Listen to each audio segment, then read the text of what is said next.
Good morning friend, जय महाराष्ट्र. तर आता आम्ही आहे आंब्याच्या झाडाखाली. आता आम्ही पप्पांच्या आमराईत आलोय. माझ्या पप्पांची आमराईची झाड आहे ती. रायवळी आंबे आहेत, आई आणि पप्पांनी लावलेली.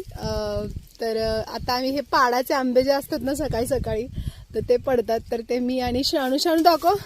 शाणू तिकडे पाडाचा आंबा खातीये. आणि पाडाचे आंबे एवढे गोड आणि एवढे टेस्टी असतात ना. तर आता म्हणजे झाड साईन देतं की आंबे पिकलेत आणि ते आता उतरवा. आणि हे रायवळी आंबे आहेत. त्याच्या दुसरा गेम. तर हे रायवळी आंबे आहेत आणि ह्या म्हणजे ह्या झाडांना ॲक्च्युली माझ्या पप्पांची जेवढी पण आता बाग आहे म्हणजे ताईची वगैरे, तर ते लोक ऑर्गॅनिकच खतं घातलेली आहेत.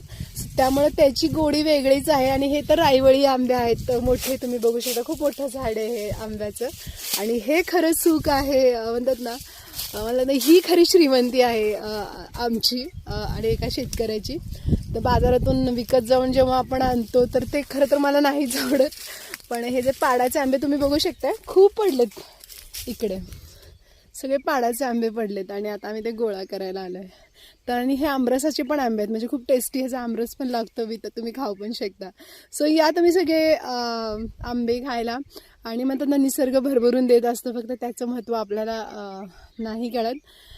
आणि आज पप्पांना पण खूप मिस करते मी, कारण म्हणतात ना माझे पप्पा म्हणायचे की झाडं नेहमी लावा, एक झाड पक्ष्यांना घर पण देतं, तुम्हाला फळं देतं. आणि खरंच. आणि पप्पा म्हणायचे की माणूस मेला तरी झाडाच्या रूपात तो जिवंत राहतो, आठवणीच्या रूपात. आज खरं त्यांना खूप मी आणि काय खूप मिस करतो नेहमी. आणि ह्या आमराईत आले की खूप आठवण येते पप्पांची. त्यामुळे नक्कीच झाडं लावा, झाडं जगवा.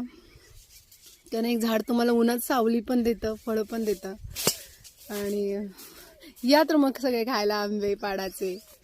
आणि तुम्ही सांगा कोणी कोणी असे पाडाचे आंबे लहानपणी वेचलेत. आम्ही लहानपणी खूप वेचायचो. इनफॅक्ट आमची मारामारी लागायची, म्हणजे झाडाखाली थांबून राहायचं. वारे आले की पाडाचे आंबे पडायचे, मग आम्ही ते पळत पळत जाऊन घ्यायचं. ती एक मजा वेगळीच होती. ऑब्व्हियसली ही मुलं आता आमच्या मुलांना पण आम्ही ह्या सगळ्या गोष्टी अनुभवायला देतोय. हेच असं वाटतं की नाही, हेच खरंच खूप आहे.